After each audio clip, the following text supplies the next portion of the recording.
మనం కూడా ప్రజల దగ్గరికి పోవాల్సిన అవసరం ఉంది. SP law and order maintain చేస్తే ప్రజలకు ఎంత స్ట్రిక్ట్ గా ఉంటే, ఎంత దూరంగా ఉంటే అంత ఇంపాక్ట్ వస్తుంది అనుకుంటాం. ప్రజలకు ఫ్రెండ్లీగా ఉండాలి, యాంటీ సోషల్ ఎలిమెంట్స్ భయం ఉండాలి. అది ఎక్కడికక్కడ మనం ఎస్టాబ్లిష్ చేసుకోవాల్సిన అవసరం ఉంది. గుడ్ గవర్నెన్స్ అనేది ఎప్పుడు కూడా ఎఫిషియన్సీ ఉండాలి.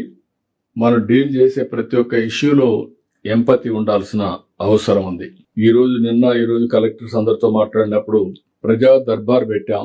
గ్రీవెన్స్ వస్తున్నాయి, కానీ అవి ఒక పద్ధతి ప్రకారం ఛానలైజ్ చేయకుండా ఇంకా కొద్దిగా ఆ సాటిస్ఫాక్షన్ కానీ ప్రాబ్లమ్స్ సాల్వ్ కావడం కానీ కొన్ని ప్రాబ్లమ్స్ ఉన్నాయి.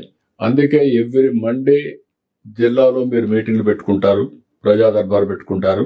కానీ ఎవ్రీ ఫ్రైడే ఒక నియోజకవర్గానికి వెళ్ళి ఆ నియోజకవర్గంలో ఒక హాఫ్ ఎ డే మీరందరూ 1 డే కానీ హాఫ్ డే కానీ స్పెండ్ చేసి ఆల్ ప్రాబ్లమ్స్ సాల్వ్ చేయగలిగితే రిపీటెడ్గా 4 విజిట్స్ కంటిన్యూగా ఆ కాన్స్టిట్యున్సీ పోతే మీకు కంట్రోల్ వస్తుంది.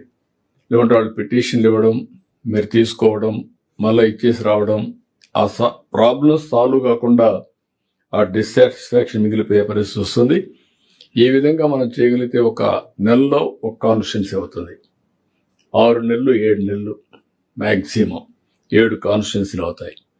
అది అయిన తర్వాత మళ్ళీ ఒకసారి రివ్యూ చేసుకుంటాం.